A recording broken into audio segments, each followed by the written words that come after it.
Boa noite a todos. Eu quero começar com uma pergunta simples, mas que talvez não tenha uma resposta tão fácil. Quem é você quando ninguém está olhando? Não a versão que você mostra, não o personagem que você aprendeu a sustentar, mas aquilo que existe por trás disso tudo. Porque dentro da psicanálise, a gente não parte do princípio de que o eu é algo pronto, acabado, uma essência que já vem dada. O eu é construído, e mais do que isso, ele é construído a partir de relações, de faltas, de experiências e principalmente de adaptações. Vamos começar por Freud, que nos deu a base dessa compreensão. Para ele, a psique não é uma unidade harmoniosa. Ela é dividida em três instâncias que estão em constante tensão. O id, o ego, o eu e o superego. O id é o reservatório das pulsões, dos desejos mais primitivos, que busca satisfação imediata, segundo o princípio do prazer. O superego, por sua vez, é o herdeiro das proibições parentais e sociais, aquela voz interna que julga, cobra, idealiza. E o ego? O ego surge como mediador, uma instância que se forma a partir do contato com a realidade externa. Como diz Freud em O Ego e o Id, o ego é aquela parte do id que foi modificada pela influência direta do mundo exterior. Ele não é o centro soberano da personalidade, mas uma espécie de cavaleiro que tenta controlar um cavalo indomável, o id, enquanto carrega o peso das exigências morais do superego. O eu freudiano, portanto, já nasce marcado pela divisão e pela necessidade de adaptação. Ele se constrói equilibrando desejos e demandas externas. Mas é com Jacques Lacan que essa ideia ganha uma profundidade ainda mais radical. Lacan retoma Freud, mas o relê à luz da linguística e da filosofia, especialmente Hegel. Para ele, o sujeito não é o eu, consciente e unificado que imaginamos. O sujeito é dividido desde o início, marcado por uma falta constitutiva. Lembrem-se do famoso estágio do espelho, que Lacan descreveu como um momento formativo entre os 6 e os 18 meses.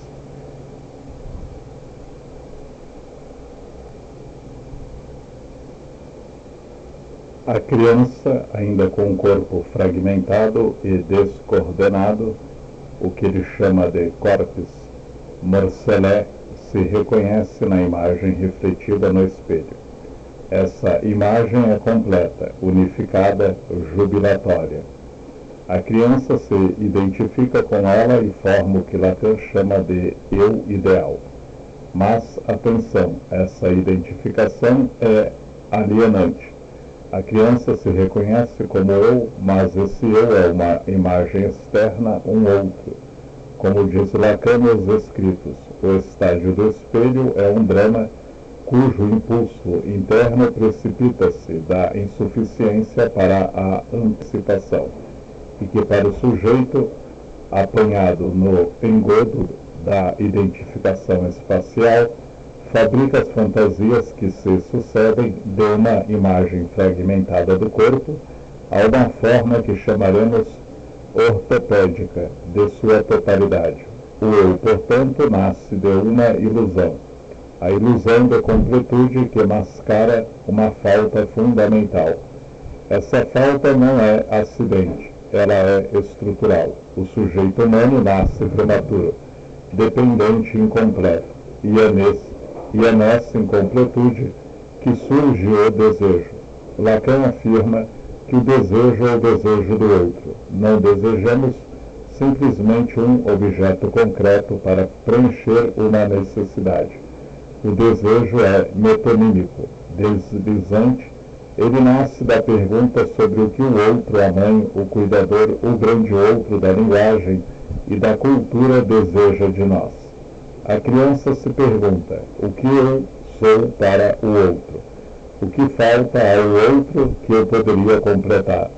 Assim, o desejo não visa a satisfação plena, mas gira em torno da falta. Como Lacan explica, o desejo é uma falta a ser. Não falta de algo que pode ser obtido, mas uma falta ontológica que nos constitui como sujeitos desejantes. O objeto do desejo é sempre o objet petit a, aquele resto irredutível, causa do desejo, que nunca preenche completamente a falta. Por isso, o eu que construímos não é uma essência autêntica escondida, mas um conjunto de identificações imaginárias e simbólicas. Identificamos-nos com imagens, o eu ideal, com significantes do outro, o ideal do eu, com papéis sociais, quando ninguém está olhando. O que resta é exatamente essa dialética entre desejo e falta, o sujeito barrado, dividido entre o que ele pensa ser e o que escapa dele no inconsciente. Outros autores enriquecem essa visão. Melanie Klein, por exemplo, enfatiza as relações objetais precoces. O bebê projeta e introjeta objetos parciais, bom peito, mau peito, construindo o self através de fantasias agressivas e reparadoras. Donald Winnicott, por sua vez, fala do verdadeiro self que surge num ambiente suficientemente bom, facilitador, onde a mãe permite a ilusão de onipotência e o brincar criativo, mas também alerta para o falso self, que se constrói como defesa, quando o ambiente impõe adaptações excessivas, uma couraça de complacência que protege o verdadeiro self, mas o sufoca. O eu winnicottiano também é relacional. Ele se constrói no espaço potencial entre o interno e o externo, no encontro com o outro que sustenta sem invadir. No final das contas, o seminário de hoje nos convida a isso, reconhecer que o eu que habitamos é uma construção frágil, tecida entre o desejo, aquilo que nos move, que nunca se sacia completamente, e a falta, aquilo que nos lembra que nunca somos inteiros. Quando ninguém está olhando, talvez encontremos não uma identidade fixa, mas o movimento constante dessa construção, as identificações que sustentamos, as faltas que tentamos disfarçar, os desejos que nos atravessam. A psicanálise não promete uma completude impossível. Ela nos convida a habitar melhor essa divisão, a suportar a falta sem tentar obturá-la com fantasias rígidas.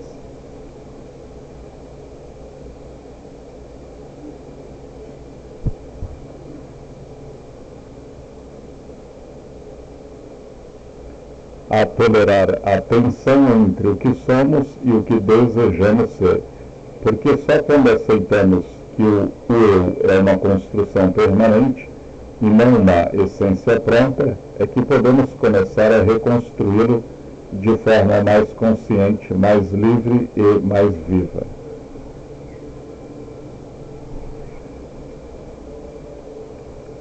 O eu não nasce pronto. A gente cresce acreditando que existe um verdadeiro eu, escondido em algum lugar, uma essência pura que basta descobrir ou libertar. Mas a psicanálise vai dizer outra coisa, bem mais incômoda e ao mesmo tempo libertadora. Você não nasceu sendo você, você se tornou. Desde muito cedo, ainda na infância, você começou a perceber o que era aceito. o que era rejeitado, o que gerava amor e o que gerava afastamento. E aí, sem nem perceber direito, você foi fazendo ajustes. Você silenciou partes suas, intensificou outras, aprendeu a se moldar para caber no olhar do outro. E isso não é errado, isso é sobrevivência emocional. Freud já nos alertava que o ego não surge pronto. Em O Ego e o Id, de 1923, ele afirma que o ego é aquela parte do id que foi modificada pela influência direta do mundo exterior, ou seja, o eu se forma como uma espécie de casca, uma instância que precisa negociar constantemente entre os impulsos selvagens do id e as exigências da realidade, inclusive a realidade das relações com os pais e com o mundo. O bebê não chega ao mundo com um eu constituído, ele precisa construí-lo aos poucos, através de frustrações, identificações e renúncias. Lacan leva essa ideia ainda mais longe e a torna mais radical. Para ele, o sujeito não nasce, ele advém marcado por uma falta originária. No seminário Eu, na teoria de Freud e na técnica da psicanálise, Lacan diz que o eu é uma instância imaginária, uma formação que surge precisamente para responder à impotência inicial do ser humano. A criança pequena vive o que ele chama de corpus morcellé, um corpo vivido como fragmentado, descontrolado. Para suportar essa fragmentação, ela se identifica com a imagem unificada que vê no espelho ou no olhar da mãe. Essa identificação funda o eu, mas já o funda como algo alienado. O eu é, desde o início, uma imagem do outro. É por isso que o Winnicott complementa também essa visão. Ele nos ensina que não existe um verdadeiro self, que simplesmente se revela se tirarmos as máscaras.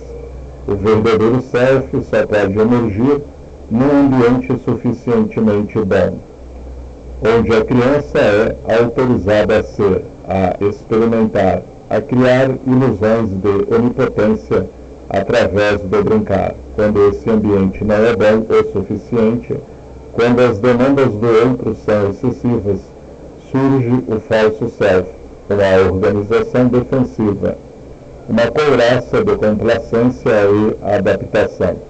Como o próprio Winnicott escreve em O Brincar e a Realidade, o falso self é uma defesa contra a exploração do verdadeiro self, uma defesa contra a aniquilação, ou seja, muitas vezes, aquilo que chamamos de personalidade.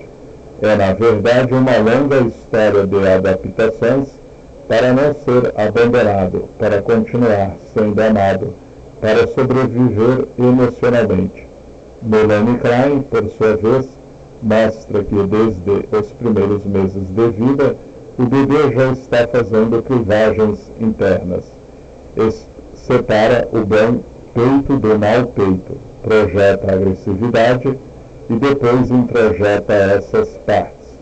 O self se constrói nessa dança constante entre projeção e introjeção, entre amor e ódio, entre integração e fragmentação. Então, quando olhamos para trás e vemos todas as vezes em que silenciarmos uma raiva, uma tristeza, um desejo, uma curiosidade, não estamos diante de um fracasso de autenticidade. Estamos diante de uma criança que fez o que precisava fazer para continuar existindo dentro das relações que tinha disponíveis. O eu não nasce pronto, ele é uma obra em construção permanente, feita de renúncias, de identificações, de moldagens, de silêncios estratégicos e de gritos que aprendemos a engolir. E o mais interessante é que essa construção nunca termina. O que chamamos de eu é, na verdade, o resultado provisório de todas essas adaptações. Algumas nos protegem, outras com o tempo podem ter nos aprisionado. E é exatamente por isso que estamos aqui hoje, para começar a olhar com mais cuidado e menos julgamento para essa história de como nos tornamos quem somos, quando ninguém está olhando.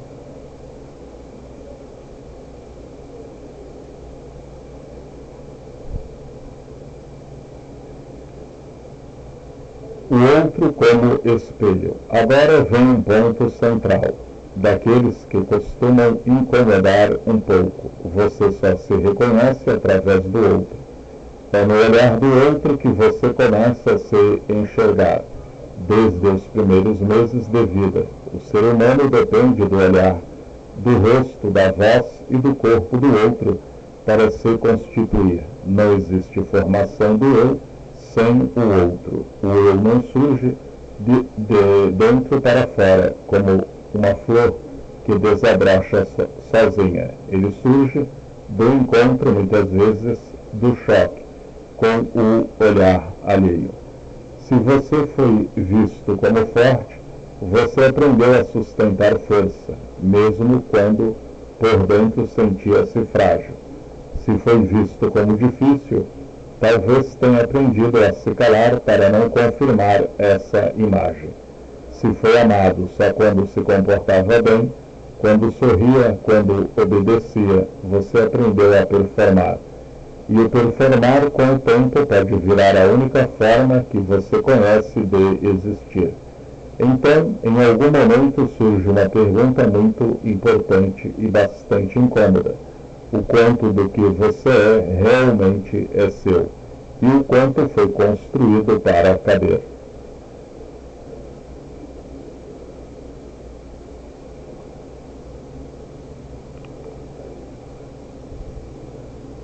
Então, em algum momento surge uma pergunta muito importante e bastante incômoda. O quanto do que você é realmente é seu. E o quanto foi construído para caber. Lacan coloca essa ideia no centro de toda a sua teoria. No estágio do espelho, a criança não se reconhece sozinha.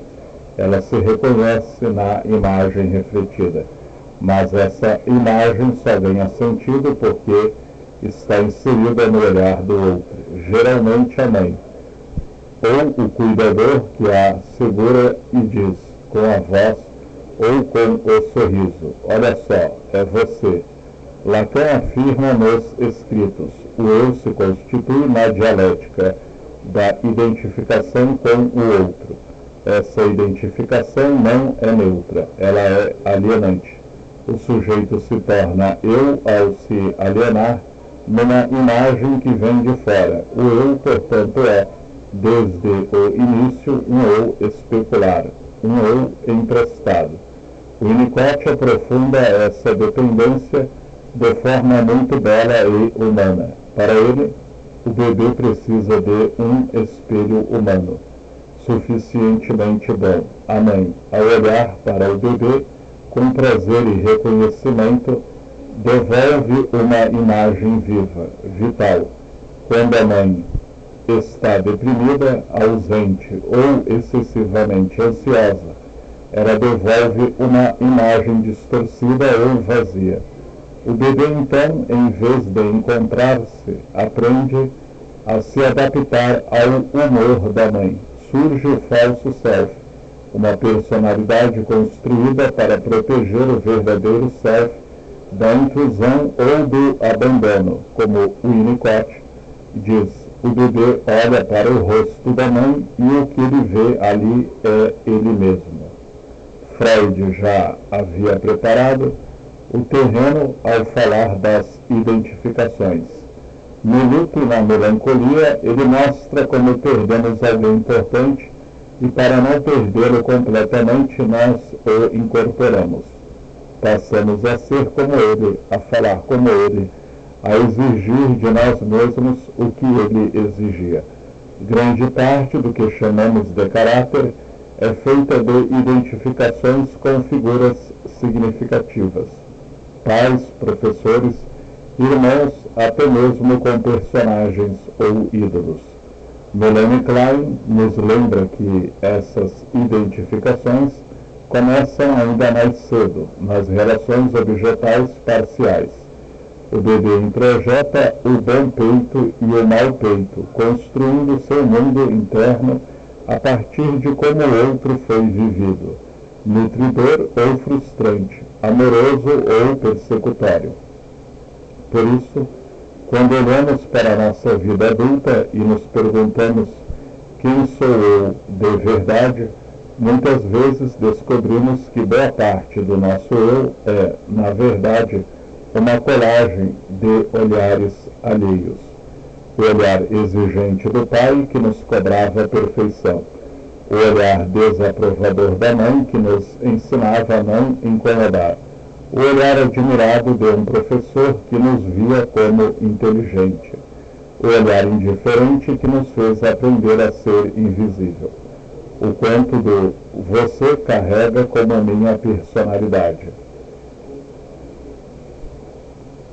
O quanto do que você carrega como minha personalidade foi, na verdade, uma estratégia de sobrevivência para ser visto, amado ou, pelo menos, não rejeitado.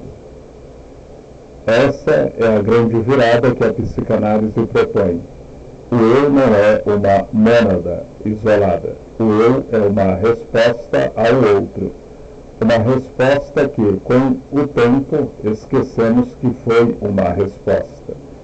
E é exatamente quando começamos a questionar esses espelhos antigos que surge a possibilidade de construir algo mais próprio, não uma essência pura que estava escondida, mas uma versão mais livre, menos prisioneira dos olhares que nos constituíram.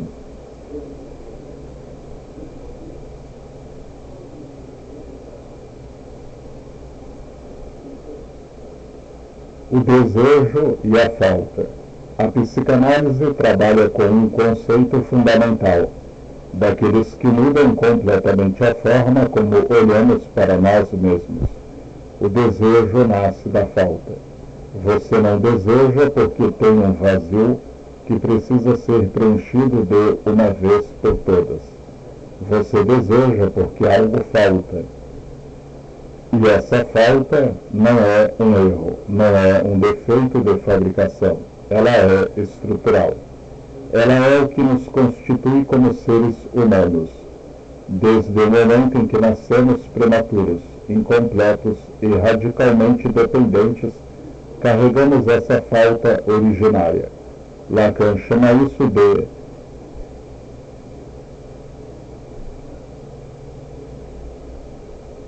uma falta a ser.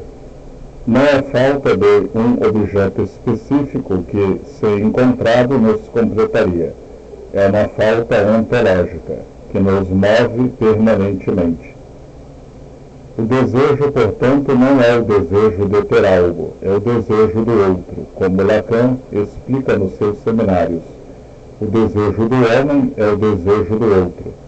A criança não deseja apenas o seio ou o brinquedo. Ela deseja ser o que falta ao outro, completar o que parece faltar na mãe, no pai, no olhar que a sustenta. Mais tarde, esse desejo continua deslizando. Nunca se fixa completamente num objeto, ele é metonímico. Vai de um para outro, sempre deixando um resto. O problema surge quando tentamos preencher essa falta de qualquer jeito. Tentamos tapá-la com controle, organizando tudo, prevendo tudo, dominando o outro para não sentir a própria vulnerabilidade. Tentamos preenchê-la com validação constante, likes, elogios, reconhecimento externo que nunca parece suficiente. Entramos em relações que não nos sustentam, mas que nos dão a ilusão momentânea de completude. Ou nos refugiamos no excesso de pensamento, ruminação, análise interminável, como se entender tudo fosse capaz de eliminar o vazio. E aí entramos num ciclo doloroso. Quanto mais tentamos preencher, mais vazio sentimos. Freud já apontava para isso quando falava do princípio do prazer e do princípio de realidade. O id busca satisfação imediata, mas o ego aprende que a satisfação plena é impossível. O desejo humano é marcado pela renúncia. Lacan radicaliza essa ideia, o sujeito barrado.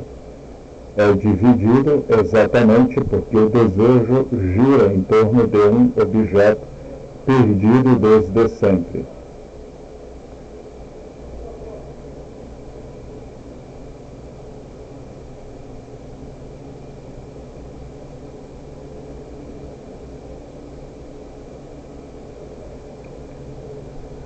O objet petit, aquele resto irredutível que causa o desejo, mas que nunca pode ser alcançado.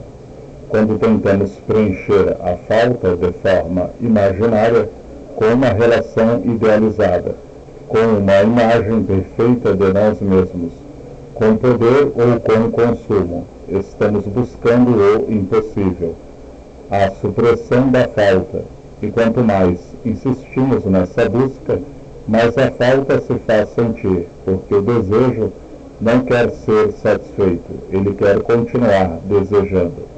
O Winnicott nos ajuda a ver o lado humano dessa dinâmica. Quando o ambiente não permite que a criança viva a ilusão criativa e a frustração gradual, ela pode desenvolver defesas rígidas contra a falta. O falso self, por exemplo, funciona como uma tentativa de não sentir o vazio. Se eu me adapto perfeitamente, não preciso sentir que algo me falta. O convite da psicanálise aqui não é eliminar a falta. Isso seria ilusório e até perigoso. O convite é aprender a habitá-la de forma mais leve. Suportar a incompletude sem correr desesperadamente para tapá-la. Reconhecer que o desejo não é um problema a ser resolvido, mas o motor da nossa subjetividade. Porque é na brecha entre desejo e a falta que surge a possibilidade de algo novo, uma criatividade, uma liberdade, uma forma mais autêntica de estar no mundo. Não uma completude impossível, mas uma relação mais honesta e viva com aquilo que nos move e ao mesmo tempo nos escapa.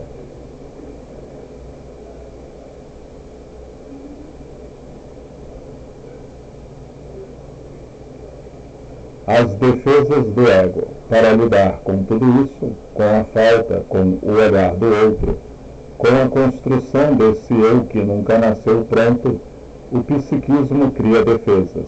E aqui entra algo muito importante, que costuma trazer um alívio misturado com desconforto. Nem tudo que parece força é força, às vezes é defesa. Racionalizar tudo para evitar sentir, controlar tudo para não ter que lidar com o imprevisível. Agradar demais para não correr o risco da rejeição. Se fechar emocionalmente para não se machucar de novo. Essas estratégias não são fraquezas de caráter. Elas foram, em algum momento da nossa história, formas inteligentes de sobrevivência. Elas nos protegeram quando éramos pequenos demais, frágeis demais, dependentes demais.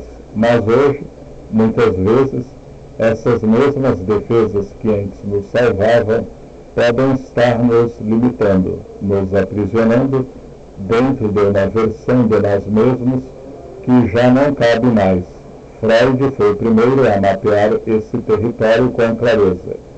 Ele mostrou que o ego não é apenas um mediador, ele é um organizador de defesas. Em Inibições, Sintomas e Ansiedade, de 1926, Freud explica que o ego utiliza mecanismos de defesa para lidar com os conflitos entre o id, o superego e a realidade externa. Essas defesas protegem o sujeito da angústia, mas, ao mesmo tempo, podem distorcer a percepção da realidade de si mesmo. Ana Freud, em O Ego e os Mecanismos de Defesa, aprofundou essa ideia e listou vários mecanismos que usamos diariamente: repressão, negação, projeção, racionalização, formação reativa, intelectualização.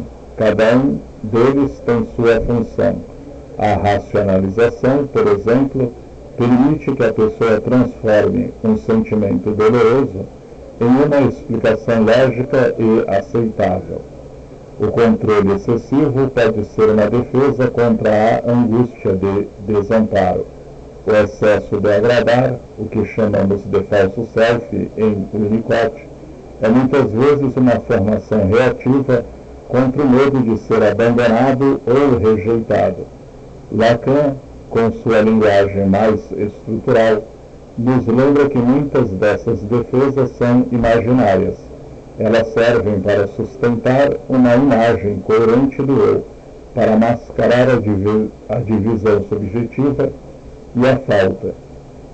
Quando nos fechamos, quando controlamos, quando racionalizamos excessivamente, estamos tentando manter a ilusão de que somos inteiros, de que não há falta, de que não dependemos tanto do outro. Mas essa ilusão tem um preço. Ela nos afasta do nosso próprio desejo.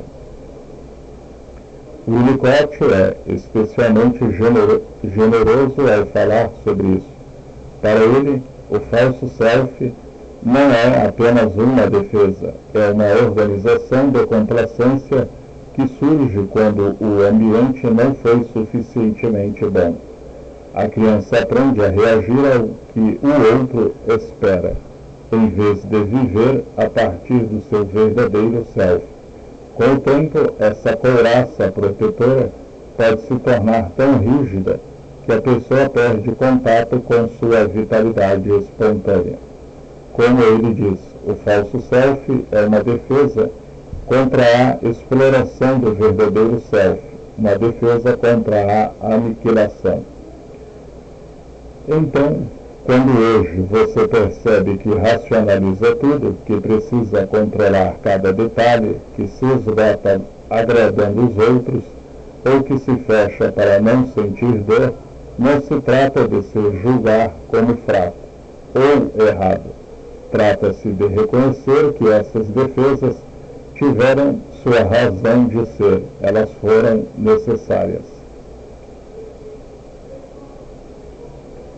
Mas o trabalho psicanalítico e o trabalho de viver com mais consciência é justamente começar a questionar: essa defesa ainda me protege? O que ela agora me impede de viver, de desejar, de me relacionar de forma mais verdadeira? Porque o objetivo não é destruir as defesas de uma hora para outra. Isso seria brutal e inútil. O objetivo é torná-las mais flexíveis, permitir que o ego, em vez de gastar tanta energia se defendendo, possa investir essa energia em criar, em amar, em suportar a falta sem tanto terror. Quando conseguimos ver as defesas pelo que elas são, estratégias antigas de sobrevivência, surge a possibilidade de uma liberdade maior. Não a liberdade de nunca mais sentir medo ou dor, mas a liberdade de não ser mais governado por elas.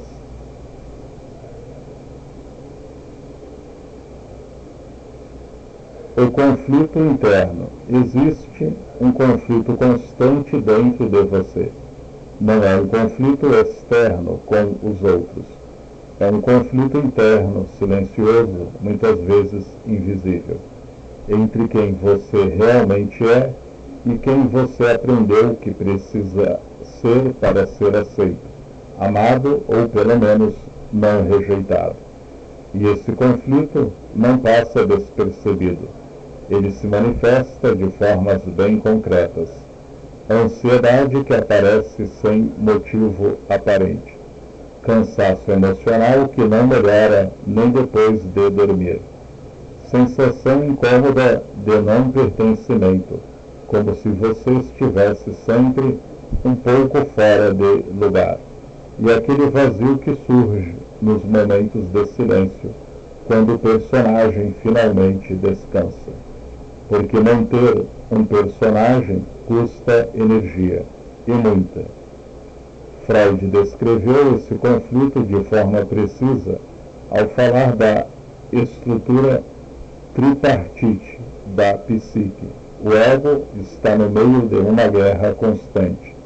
De um lado, as pulsões do id, que querem satisfação imediata. Do outro, as exigências morais e ideais do superego, que cobra perfeição e punição, e, ao mesmo tempo, as demandas da realidade externa. O ego, pobre coitado, tenta negociar entre esses três senhores tirânicos. Como ele mesmo escreveu em O Ego e o Id, o ego serve a três senhores severos: o id, o superego e a realidade. Quando as identificações e adaptações que fizemos ao longo da vida se tornam muito rígidas, esse conflito se intensifica. O eu que construímos para agradar, para caber, para ser forte, para não incomodar, começa a entrar em atrito com o desejo que insiste em se manifestar. Quanto mais tentamos silenciar esse desejo para manter a imagem coerente, mas ele retorna de forma sintomática. Ansiedade, exaustão, irritabilidade, sensação de falsidade. Lacan radicaliza essa compreensão. Para ele, o sujeito é barrado desde o início, dividido entre o que ele imagina ser e o que escapa dele no inconsciente. O conflito interno não é acidente, é estrutural. O sujeito vive dividido entre o desejo do outro, aquilo que ele acha que precisa ser para ser desejado, e o desejo que lhe é próprio, mas que muitas vezes permanece desconhecido. Manter a imagem idealizada do eu exige um esforço constante de negação da falta e da divisão. Esse esforço consome energia psíquica, energia que poderia estar sendo usada para viver, criar e desejar de forma mais livre. O Winnicott traz uma visão especialmente tocante sobre esse custo, quando o falso self se torna dominante. A pessoa vive num estado de complacência crônica. Ela se esgota, sendo boa, forte, competente, agradável. Tudo aquilo que o outro esperava. Por trás dessa fachada, o verdadeiro self fica sufocado, sem espaço para se expressar. O resultado é uma fadiga profunda, uma sensação de irrealidade, e muitas vezes uma depressão que não tem nome claro, como ele observa. Viver a partir do falso self é viver como se fosse inteiro, como se não sentisse falta, como se não doesse.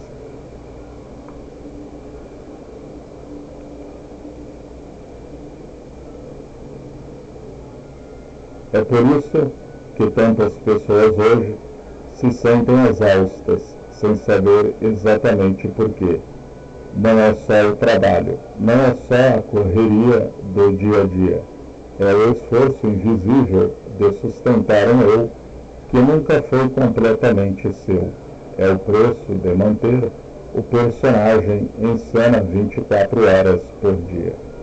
Reconhecer esse conflito interno não é para nos paralisarmos em culpa ou autocrítica, é para começarmos a ter compaixão por nós mesmos.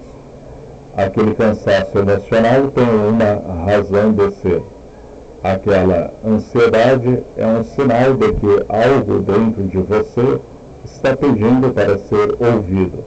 Aquela sensação do vazio é muitas vezes o verdadeiro self batendo de leve na porta, dizendo: eu ainda estou aqui. O caminho da psicanálise não é eliminar o conflito. Ele é inevitável, enquanto formos sujeitos divididos.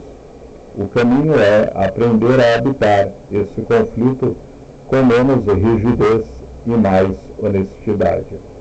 Reduzir o custo energético de ser quem não somos. Criar espaço para que o desejo, mesmo que contraditório e incômodo, possa se manifestar sem ser imediatamente silenciado pelo personagem.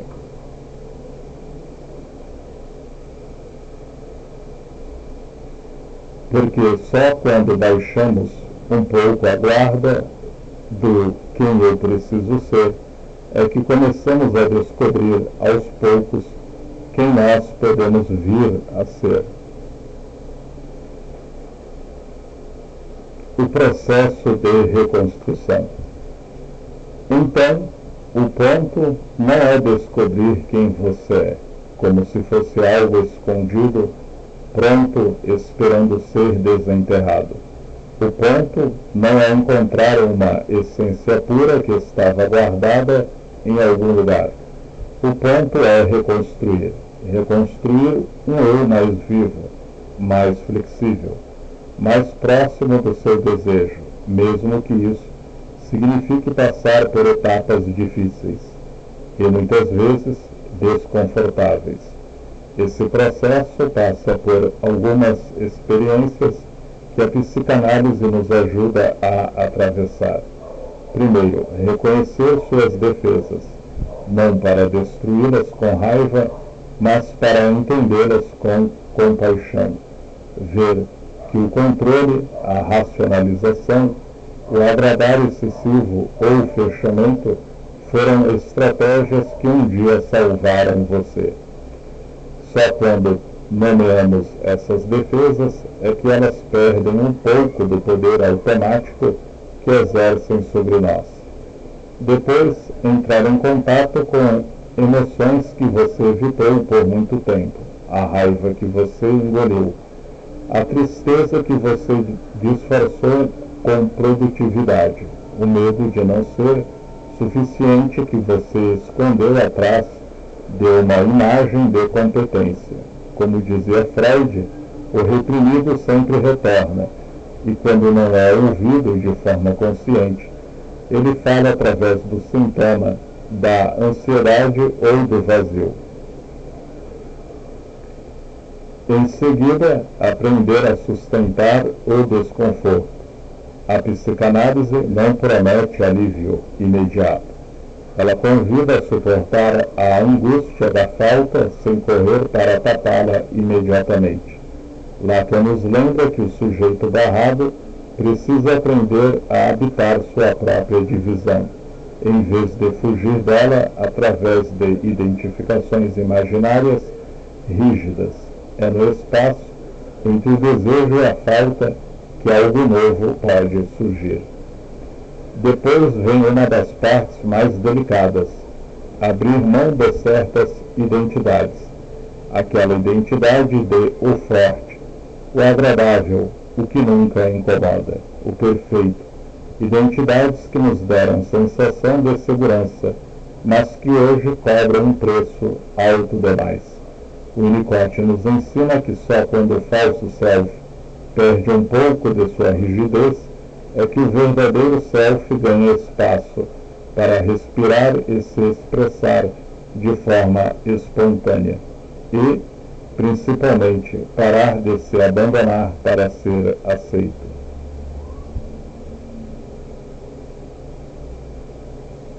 Porque grande parte da construção do eu que vivemos até aqui foi feita de auto-abandono, silenciando partes nossas para não perder o amor do outro. Reconstruir significa, aos poucos, escolher não se trair mais tão facilmente. Significa dizer não, quando antes você dizia sim, só para manter a paz. Significa permitir-se sentir sem imediatamente consertar ou explicar. Significa escolher relacionamentos onde você não precisa performar para ser amado. Esse processo não é linear. Ele tem idas e vindas, momentos de claridade e momentos de recaída. Às vezes você vai sentir que está regredindo, mas, como nos ensina a clínica psicanalítica, cada vez que você volta ao desconforto e consegue suportá-lo um pouco mais, você está ampliando sua capacidade de ser. A reconstrução não termina em uma versão final e perfeita de si mesmo. Ela é um movimento contínuo, um eu que se refaz, que se questiona, que dialoga com suas faltas e seus desejos em vez de tentar apagá-los.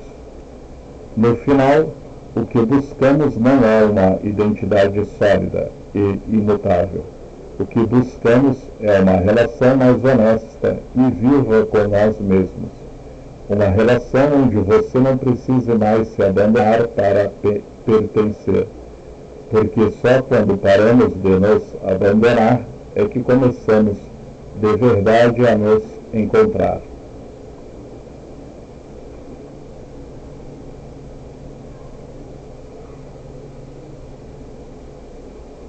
Responsabilidade psíquica. Existe algo que pode ser desconfortável ouvir, mas que no fundo é profundamente libertador. Ninguém vai fazer esse processo por você. Não é o outro que vai te completar. Não é o parceiro, o chefe, o amigo ou a família que vai preencher a falta que você carrega. Não é o ambiente que vai te organizar magicamente. Não é o tempo que resolve tudo sozinho, enquanto você espera as coisas melhorarem. É você, se responsabilizando pelo próprio funcionamento psíquico. Essa responsabilidade não é uma cobrança pesada ou uma nova forma de perfeccionismo. É um ato de agência. É perceber que, embora o eu tenha sido construído em relação com os outros, a partir de agora cabe a você cuidar da forma como ele continua se construindo. Freud já apontava para isso quando falava do trabalho de luto e da elaboração. Não basta entender intelectualmente o que aconteceu na sua história. É preciso elaborar, isto é, passar pela dor, pela renúncia e pela reorganização interna. O analisando não é um paciente passivo que recebe cura do analista. Ele é alguém que, aos poucos, assume a responsabilidade de confrontar seu inconsciente, suas defesas e seus desejos. Lacan vai ainda mais longe nessa direção. Ele insiste que o sujeito deve assumir sua própria falta, o que ele chama de assunção da castração, em vez de continuar fantasiando que o outro, a mãe, o pai, o parceiro, a sociedade, pode completar o que falta. O sujeito maduro reconhece: isso que me falta sou eu quem devo carregar. Essa assunção não é resignação. É o que permite que o desejo deixe de ser puro apelo ao outro e passe a ser mais propriamente seu, como ele diz no seminário A Ética da Psicanálise. A única coisa da qual podemos ser culpados é ter cedido em nosso desejo.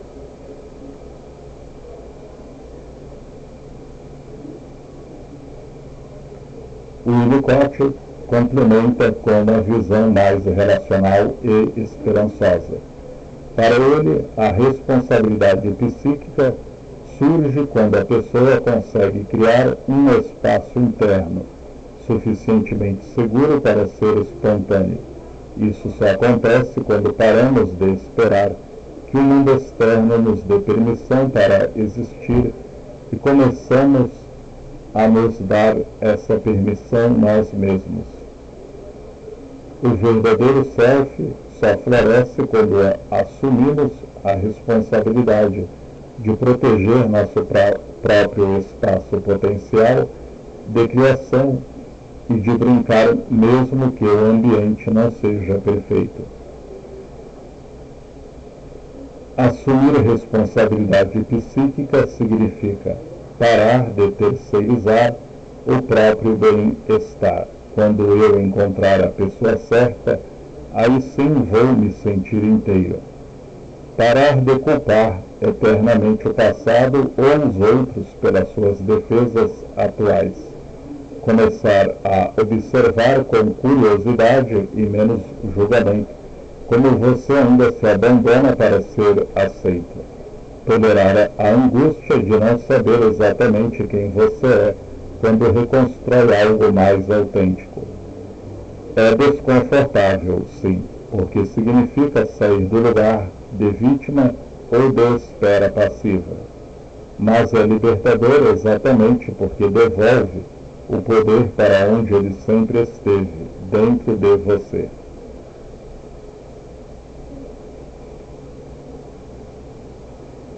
Ninguém pode desejar por você. Ninguém pode suportar sua falta por você. Ninguém pode reconstruir seu eu por você. Mas você pode. E o mais bonito é que, quanto mais você assume essa responsabilidade, mais leve e vivo você se sente, porque deixa de gastar energia sustentando um personagem e começa a investir energia em se tornar alguém que se reconhece de verdade. Esse é o grande convite da psicanálise. Não espere ser salvo. Assuma o cuidado da sua própria subjetividade.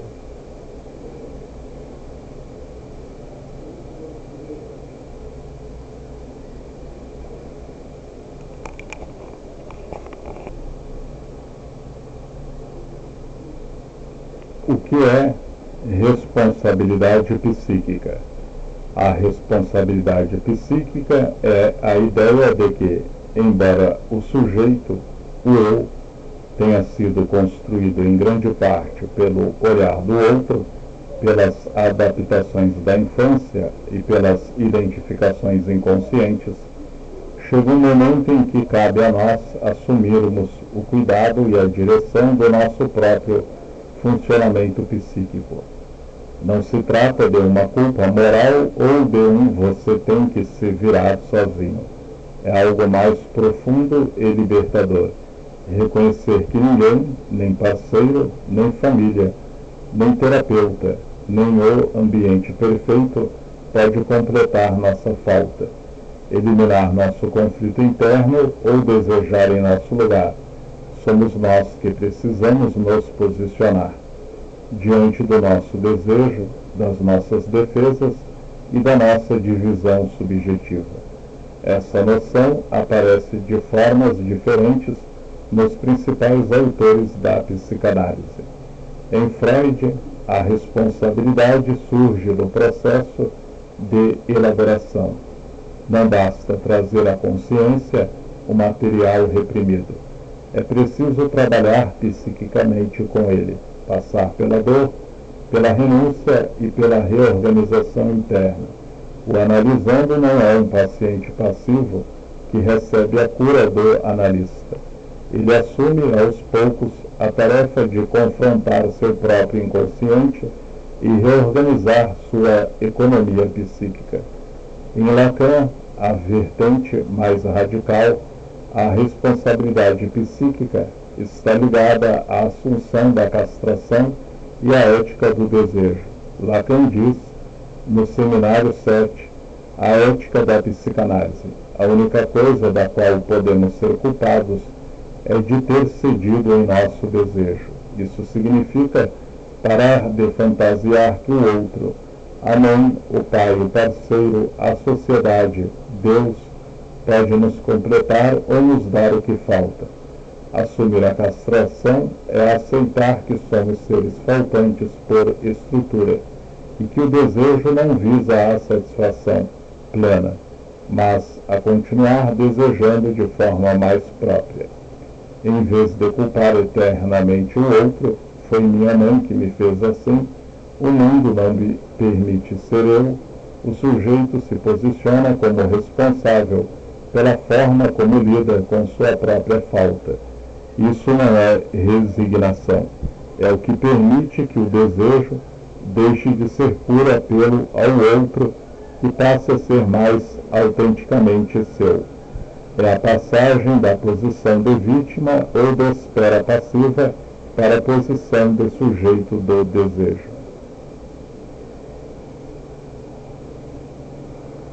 Em Winnicott, a responsabilidade aparece ligada ao fortalecimento do verdadeiro self. Quando o ambiente não foi suficientemente bom, a pessoa desenvolve um falso self, uma organização defensiva de complacência que a protege, mas a esgota.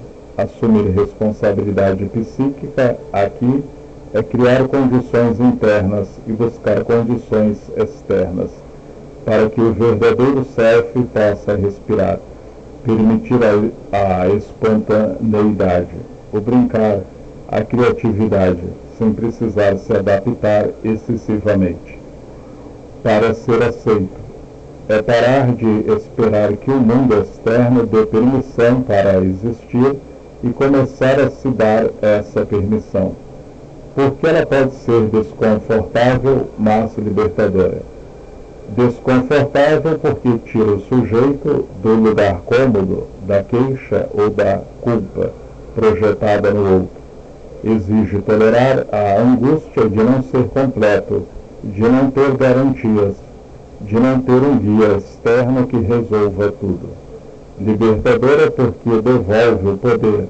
Você deixa de gastar energia sustentando um personagem ou esperando salvação externa e começa a investir energia em viver de forma mais viva, criativa e honesta consigo mesmo.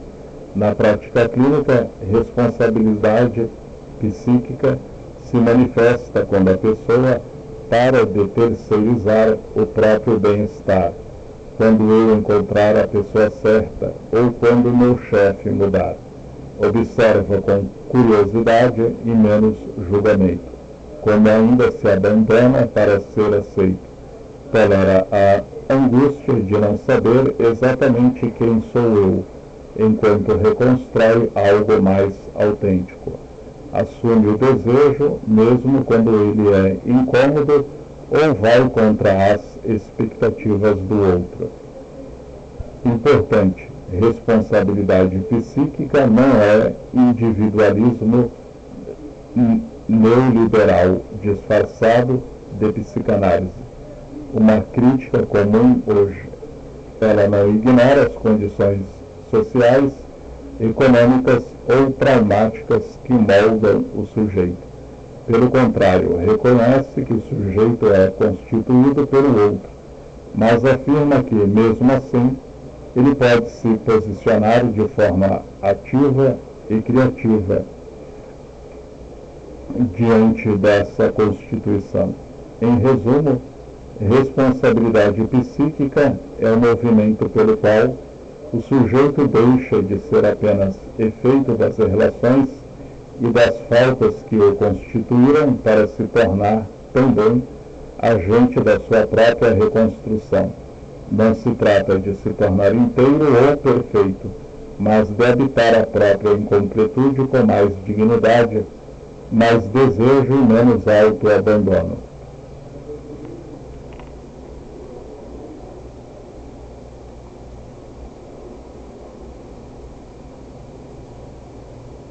Aprofundando a responsabilidade psíquica, do desconforto à liberdade. Vamos nos deter um pouco mais nessa ideia que pode soar dura no primeiro momento, mas que, quando realmente compreendida, traz uma das maiores liberdades que a psicanálise pode oferecer: a responsabilidade psíquica. Existe algo que pode ser desconfortável ouvir, mas que no fundo é profundamente libertador. Ninguém vai fazer esse processo por você. Não é o outro que vai te completar. Não é o parceiro ideal. Não é a família que finalmente vai te entender. Não é o ambiente perfeito que vai te organizar. E não é o tempo que, sozinho, resolve tudo, magicamente, enquanto você espera as coisas melhorarem por si só. É você se responsabilizando pelo próprio funcionamento psíquico. Essa responsabilidade não é uma nova cobrança. Não é mais uma tarefa para você se sentir insuficiente. Ela é um ato de agência subjetiva. É o momento em que você para de ser apenas o efeito das relações que te constituíram e começa a se posicionar como agente da própria reconstrução, mesmo sabendo que nunca será completo. Freud já nos preparava para isso quando falava do trabalho de elaboração. Não basta trazer à luz o que estava reprimido no inconsciente.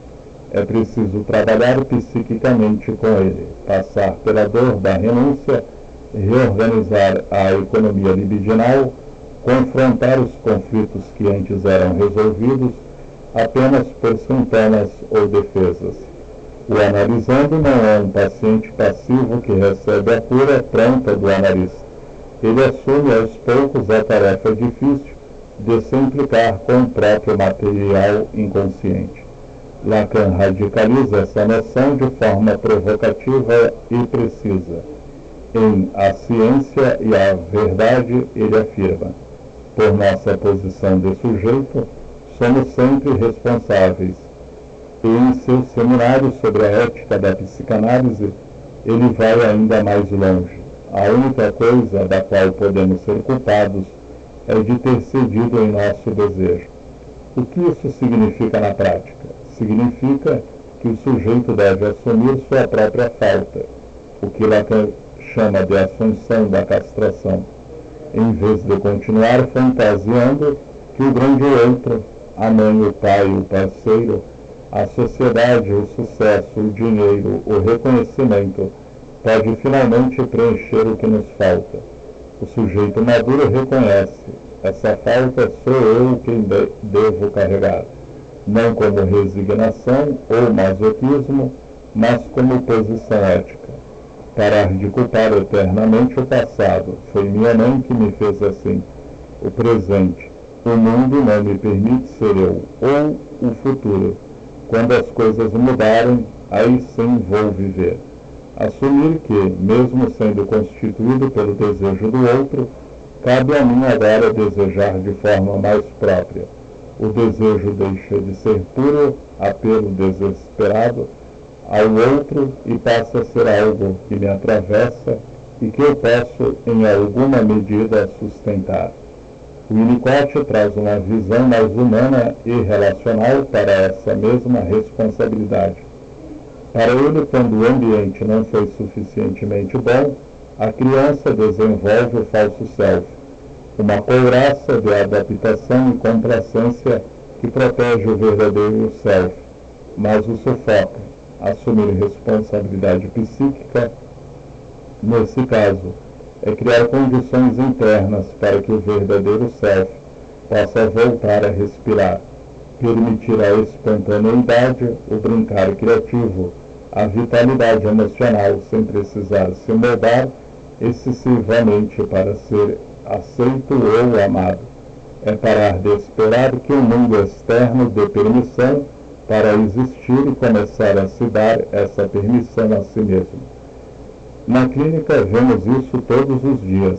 A pessoa que chega dizendo: eu sou assim porque meus pais foram distantes, ou eu não consigo me relacionar porque ninguém nunca me viu de verdade.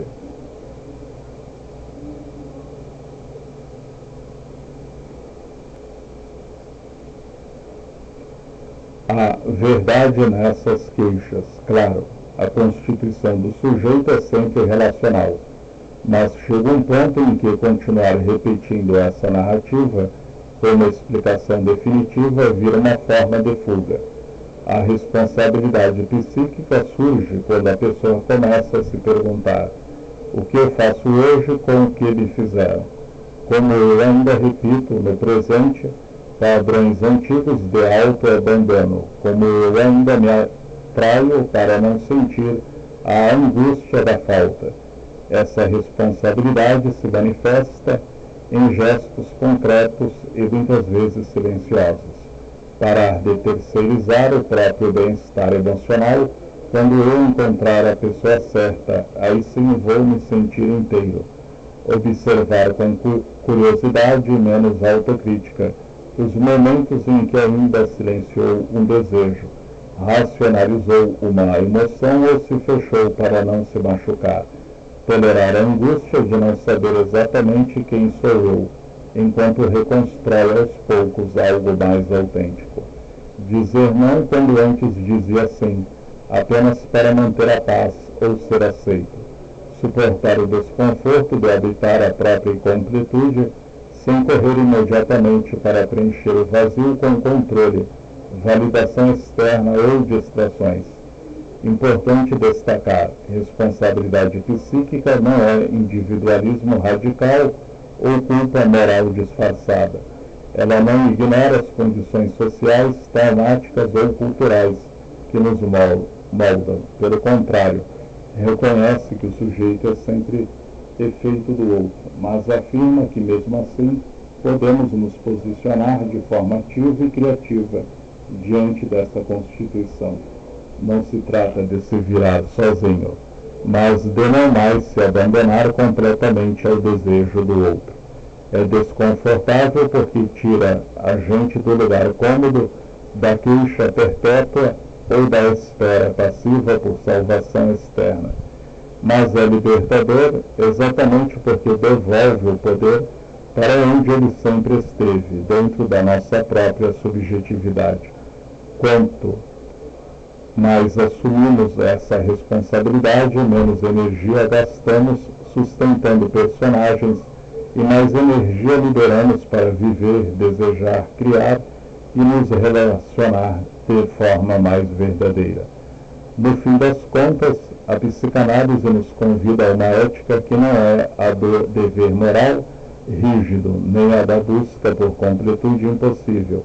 É a ética do desejo, não ceder demais nesse desejo, não trair-se sistematicamente para caber no olhar do outro. Quando você assume a responsabilidade psíquica, algo sutil, mas profundo começa a mudar. Você para de pedir ao mundo que te complete e começa a habitar com mais dignidade e curiosidade a própria falta. E é exatamente nesse espaço entre o que nos constituiu e o que ainda podemos vir a ser que surge a possibilidade de uma vida mais viva, menos aprisionada e mais autenticamente sua.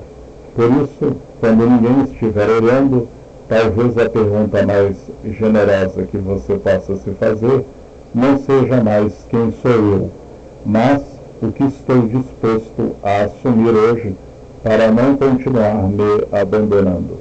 Essa é a grande virada, não a busca por uma essência perfeita, mas o movimento constante de se responsabilizar pelo eu que ainda estamos construindo.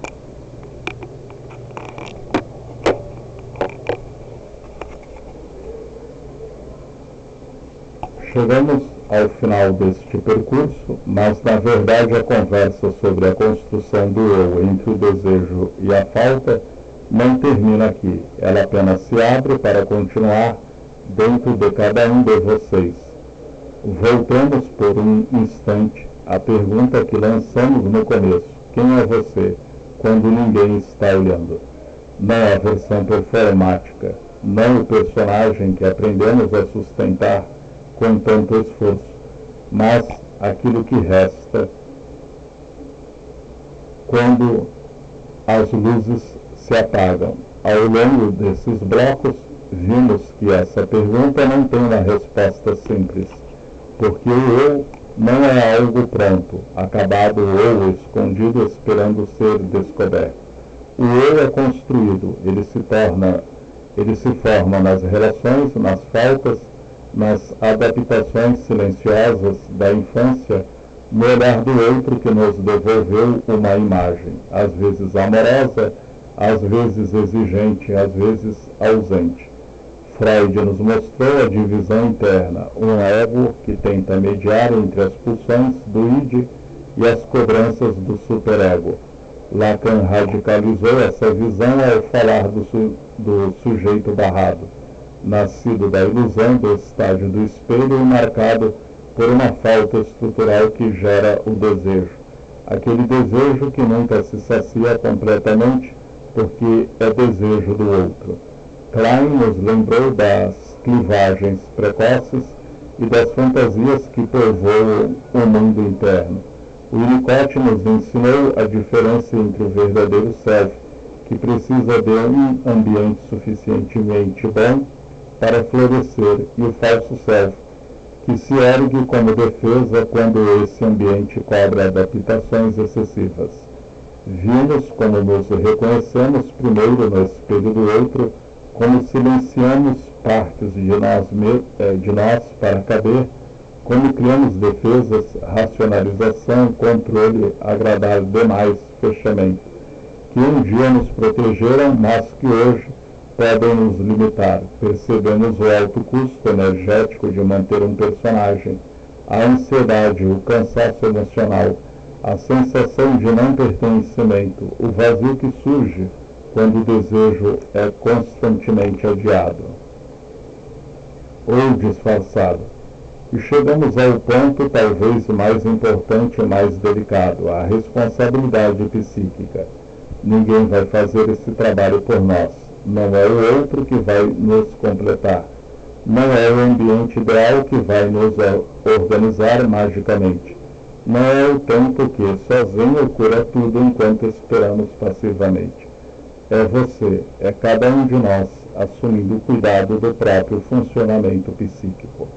Assumir responsabilidade psíquica não é se culpar pelo que nos fizeram na infância. Não é ignorar as marcas deixadas pelo olhar do outro. É, ao contrário, reconhecer essas marcas com honestidade e, a partir daí, parar de repetir automaticamente os padrões de autoabandono. É tolerar a angústia da falta sem correr desesperadamente para preenchê-la com controle, validação externa ou relações que apenas repetem o velho script. É abrir mão aos poucos de identidades que já não nos servem. O forte, o que nunca incomoda o perfeito, para dar espaço ao que ainda pode nascer. Lacan nos convida a não ceder em nosso desejo. O Winnicott nos lembra que só quando protegemos nosso espaço de espontaneidade é que o verdadeiro self ganha fôlego. Freud nos ensina que a elaboração exige trabalho, não basta entender, é preciso atravessar, sentir, reorganizar. Esse processo não é linear nem confortável. Haverá recaídas, haverá momentos em que o falso self voltará a tomar conta porque é familiar e seguro.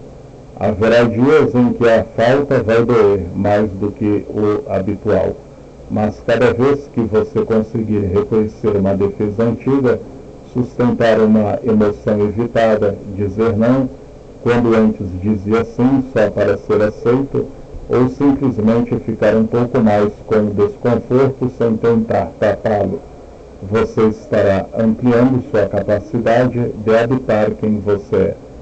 O seminário de hoje não promete uma identidade final sólida e completa. A psicanálise não vende completude, ela sabe que isso é fantasia. O que ela oferece é a possibilidade de viver com menos ilusão e mais liberdade. Liberdade de desejar sem culpa excessiva, de sentir sem ter que explicar imediatamente, de ser incompleto sem que isso seja vivido como fracasso. Quando ninguém estiver olhando, que você possa se encontrar não como uma essência pura, mas como um movimento vivo. Alguém que ainda se constrói, que dialoga com suas faltas, que sustenta seus desejos, que se responsabiliza pela própria casa interna, mesmo sabendo que ela estará sempre em reforma. Que possamos sair daqui com mais compaixão por nós mesmos e pelos outros, porque todos nós carregamos essa mesma dialética entre desejo e falta. Todos nós fomos construídos em relação, e todos nós temos a chance a cada dia de reconstruir de forma um pouco mais consciente, um pouco mais livre, um pouco mais viva. Obrigado pela presença, pela escuta e pela disposição de se colocar diante dessa pergunta incômoda e necessária. Que o movimento continue, que o desejo não se cale, e que quando ninguém estiver olhando, você consiga se olhar com mais honestidade, curiosidade e gentileza. Boa noite a todos.